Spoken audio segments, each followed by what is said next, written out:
राधे राधे। तो आप सबका स्वागत है।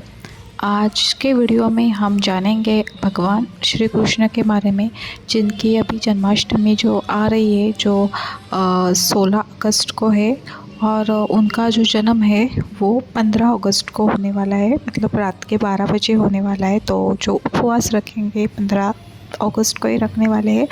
तो ठीक है, अभी हम इस वीडियो में इसी के बारे में जानेंगे कि भगवान श्री कृष्ण जी का जो फास्ट है ये क्यों रखा जाता है, एंड इसका जो भी रखने के बाद जो भी फल मिलता है, क्या किस लिए रखा जाता है, ये हम इस वीडियो में जानेंगे।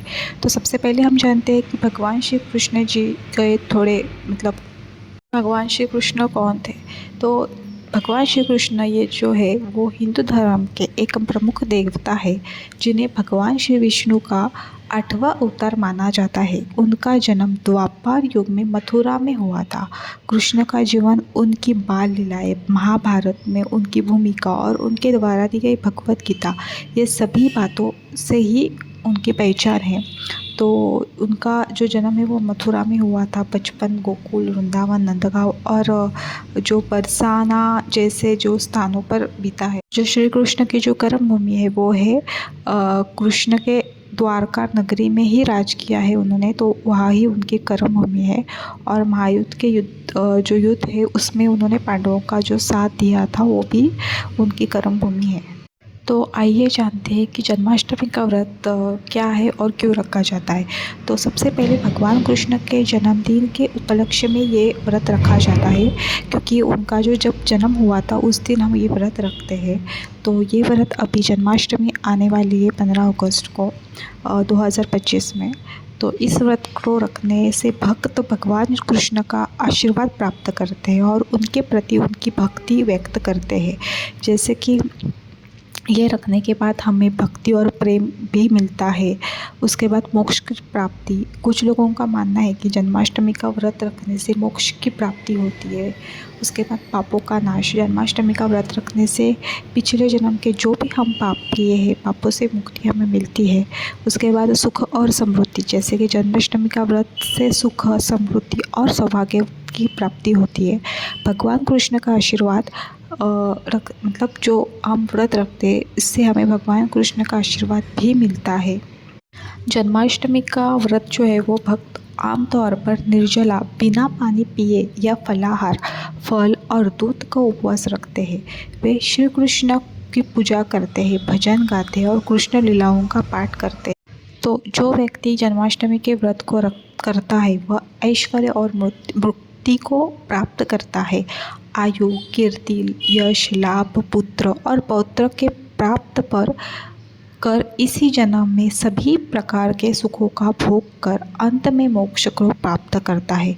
जो मनुष्य भक्तिभाव से श्री कृष्ण की कथा को सुनते हैं उनके समस्त पाप नष्ट हो जाते हैं। तो ये जो व्रत है वो लड़कियां ज़्यादातर रखती है, जैसे कि एक आध्यात्मिक और अनुशासित अनुष्ठान था जिसके धार्मिक और वैधानिक लाभ थे। इस अनुष्ठान का उद्देश्य मन, शरीर और आत्मा को शुद्ध करना और भक्ति को उच्च उद्देश्यों के साथ जोड़ना था। तो आइए जानते हैं कि हम ये जन्माष्टमी का व्रत कैसे रख सकते हैं। तो इसमें हमें पूरे दिन निर्जला व्रत रखना पड़ता है, जिसमें हम पानी भी नहीं पी सकते। अगर आप चाहे तो पानी पी सकते हैं, लेकिन निर्जला व्रत में हम पानी भी नहीं पी सकते। इसमें अन्न का त्याग भी करना पड़ता है, जैसे कि व्रत के दौरान अन्न का सेवन नहीं करना चाहिए, केवल फल, दूध या निर्जल उपवास किया जा सकता है। तो आप 2 प्रकार के ये जो भी उपवास है वो हम रख सकते हैं। उसमें पहले निर्जला आता है, जिसमें हम सिर्फ पानी या बिना पानी की करते हैं, और उसके बाद जो आता है वो फल, दूध या मतलब जो भी उपवास की चीज़ हम खाते हैं वो खाकर हम कर सकते हैं। इस उपवास को रखने के बाद हमें दिन में सोना नहीं चाहिए।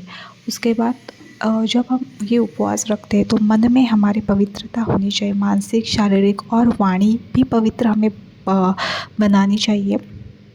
इसके बाद क्रोध, झूठ और निंदा से बचे, जैसे कि हम किसी पर भी क्रोध नहीं आना चाहिए, हमें झूठ नहीं हमें बोलना चाहिए और किसी की भी निंदा नहीं करनी चाहिए।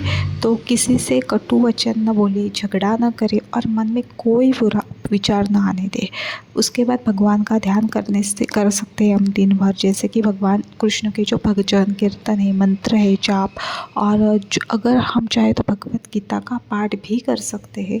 उसके बाद व्रत का पारण, जैसे कि व्रत का पारण मध्य रात्रि में भगवान कृष्ण के जन्म के बाद या अगले दिन सूर्योदय के बाद करना चाहिए। जब भगवान श्री कृष्ण का जो जन्म हुआ था तो रात के 12 बजे के बाद ये उपवास जो है ये हम छोड़ सकते हैं, जिसमें हम जो भी उपवास हमारा जो उपवास है उसके बाद हम ये सब 12 बजे के बाद हम जो चाहे वो खा सकते हैं। जैसे कि हम जो भी भगवान श्री कृष्ण को जो भी नैवेद्य रखेंगे वो हम खा सकते हैं। उसके बाद जो पारण होता है, मतलब व्रत का पारण उन्हीं वस्तुओं से करें जो आपने भगवान को भोग स्वरूप अर्पित किए, मतलब जो हम भगवान को भोग लगाएंगे वही हमें खाना चाहिए। इसी से हमें हमारा उपवास जो है वो हम छोड़ सकते हैं। उसके बाद ब्राह्मणों को जीवन, जैसे कि हम चाहे तो व्रत का पारण से पहले ब्राह्मणों को भोजन कराना और दान देना भी पुण्य माना जाता है।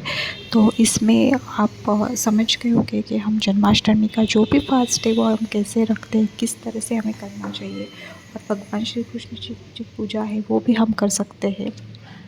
उनका जो भी स्नान है वगैरह करके उनको हम फूल अर्पित करके उनके सामने पारण करके भी हम इस फास्ट को पूरा दिन कर सकते हैं।